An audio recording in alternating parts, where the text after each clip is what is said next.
Our veterans today are no different than those who rallied to arms in Korea, who would fight heroically at Capion, Chile, Hill 355, Hill 187. Our veterans bleed the same as the veterans of the pre-New Veterans Charter. Our Afghan war veterans today suffer the same harsh physical consequences of combat that the veterans of the pre-New Veterans Charter suffered.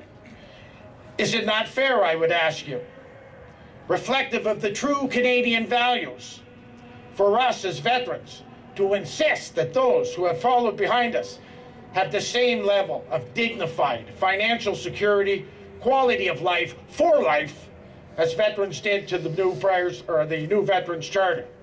Hear, hear. Yeah. We seek justice for the widows and the families of the fallen through the repeal of all unwarranted taxes on service pensions related to those valiant Canadians who had been killed in action on Canada's behalf.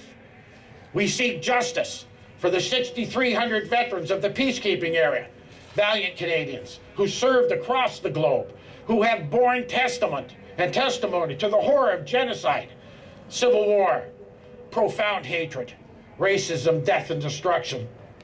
We seek an end of the systemic clawback on their Veterans Affairs pensions.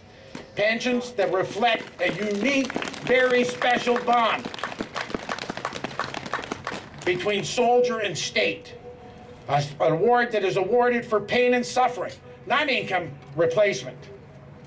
We seek justice from the reduction of RCMP officers, Coast Guardsmen, and veteran service and CP disability pensions when these brave Canadians reach the age of 65.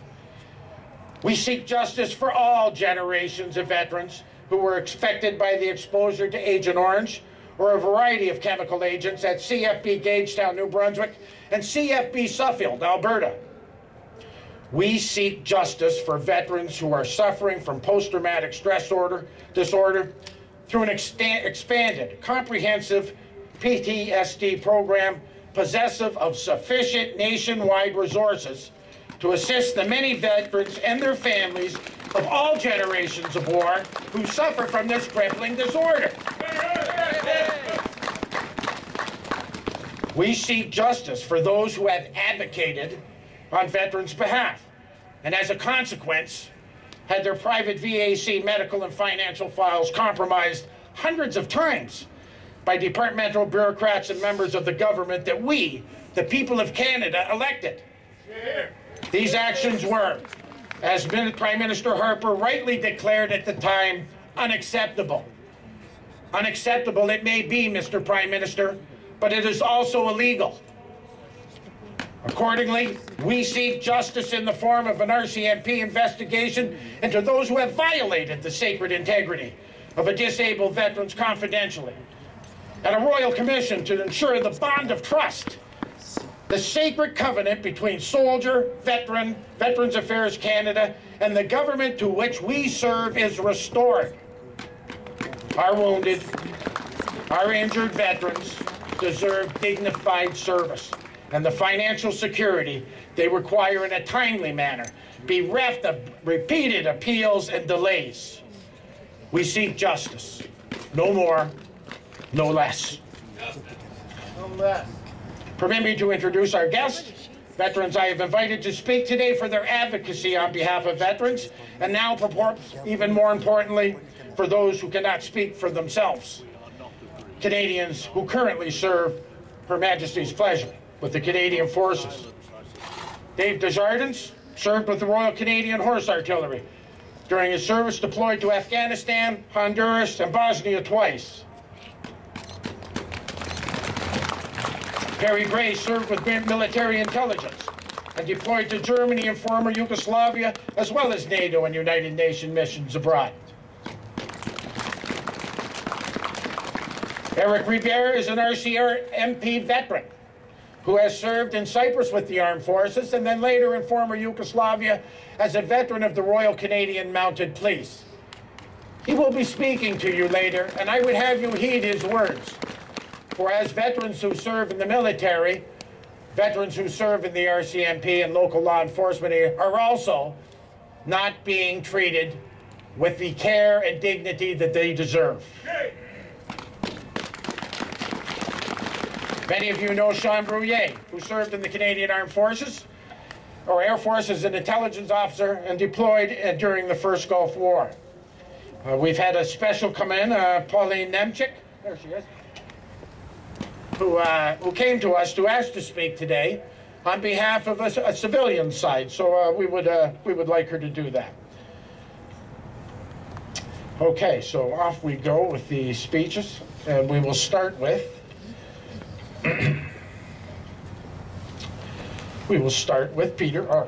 Perry Gray. I'm sorry.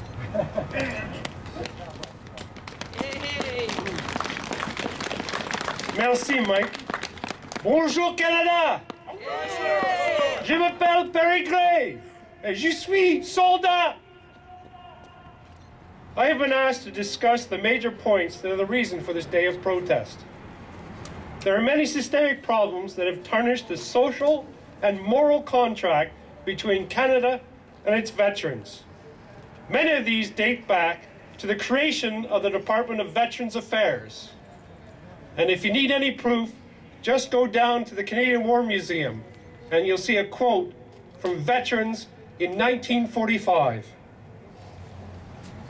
There's been discussion in the federal government and the media of the failures in the federal government to honor the sacrifices of veterans by repaying the debt of gratitude. The past cannot be changed. So let us all focus on the future and preventing further failures. This rally is one small effort to reestablish a broken covenant on behalf of all the members of the veterans community. There is only one type of veteran, and all who are veterans deserve to be treated fairly and equally in recognition of their service to Canadians and other peoples. There should be only one charter that applies to all members of the veterans community of Canada. A veteran is anyone who, at one point in his or her life, signed a blank check made payable to the people of Canada for an amount up to and including my life. I say now, pay your debt, Canada. You owe it, and we deserve it. Yeah.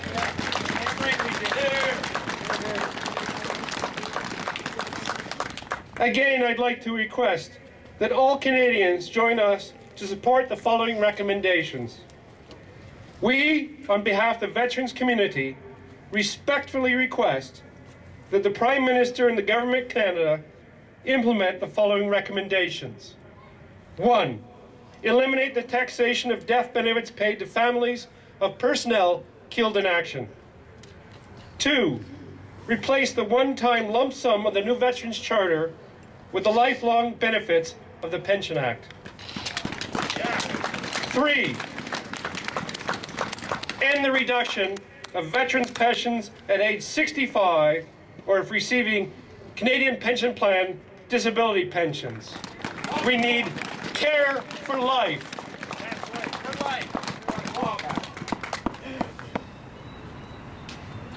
4. Provide compensation and services to all victims of nuclear and chemical testing. 5. End the unfair deductions of disabled veterans' pain and suffering payments from their long-term disability income. 6. Expand Veterans Affairs post-traumatic stress disorder and other psychological disorders resources to provide nationwide, 24-hour-a-day, 7-day-a-week clinical assistance to veterans and their families.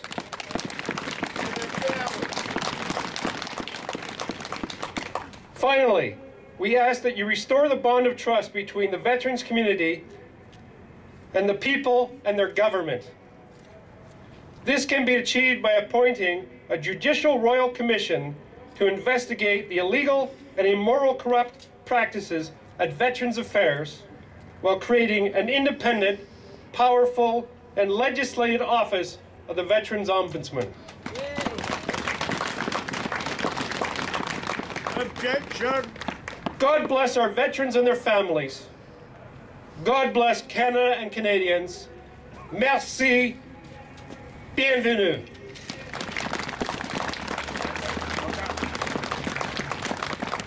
Thank you, Perry. I would now like to invite Eric Rivera to the podium.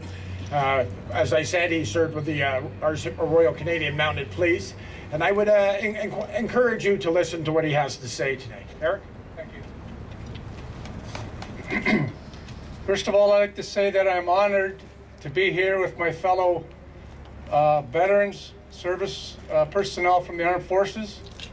The RCMP have had a long tradition with the Armed Forces, starting, believe it or not, from the Boer War, when Sam Steele rode with the LDSH in that conflict. We served in the First World War, Russia in 1917, and as the 1st Provo Corps in the Second World War. So we have very close ties to the military, and they to us. First of all, I'd like to honor Brian Dick for inspiring me to get off my ass and become an organizer and help with this day of protest. And I'm proud to be here because of him. He's truly a hero. He was the press conference on August 17th. As Mike had said, I'm a veteran of Croatia 92-93, and I served in Kosovo in 99-2000. And we were there to police the Albanians, which was quite a chore. I was diagnosed in 2004. And so I had PTSD from 1993 till 2004. And I always wondered what the hell was wrong with me. But there was nothing in place within the RCMP Health Services to follow up to find out what was happening. I have post-traumatic stress disorder, a serious case of it, and I have to take a mitt full of pills every day in order to be up here, to be coherent, to talk to you. And that's my life. The RCMP offered me the door through a medical discharge or a voluntary discharge. And I took the voluntary one because I didn't see the sense in tying up a job that was important, because I used to be in national security. So I stepped aside. I was no good to myself or anyone, the public, or any of the officers I worked with. They promptly told me that of March 31st midnight, I was no longer in the RCMP. Well, gee, thanks. My reality on civilian street was quite an eye-opener. I consider myself one of the lucky ones, because I have a 52% pension, 26 years of service, and I have my VAC disability pension, which enables me to basically, and my wife over here, to maintain what we've so worked hard for over the years. But some days I wonder if we can hang on, because we have to live off a line of credit. It's a hard reality. There are no government programs like that was provided for the veterans of World War II for disabled RCMP officers like myself. There's absolutely nothing out there for me to get a new life, a second start in life. Now, for the real tragedy. And this is for all the RCMP officers that are listening here today and across this country, especially those that do not have a 20-year locked-in pension. And this is the pitfall that awaits you if you decide to volunteer and go to Afghanistan, potentially. If you become seriously disabled and are shown the door like I was, and you do not have an RCMP pension, you will receive your contributions, your disability pension, oh, I'm sorry, yes, correct, your disability pension from Veterans Affairs,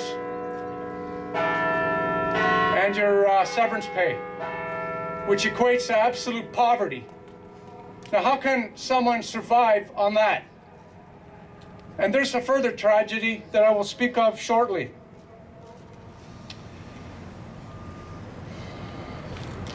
I'm saying to those young RCMP officers considering to go to Afghanistan, think twice, because the money's good, yes, but you have more to lose than you realize. Because you come back and you're messed up, like what happened to me, you will be living a world of hurt.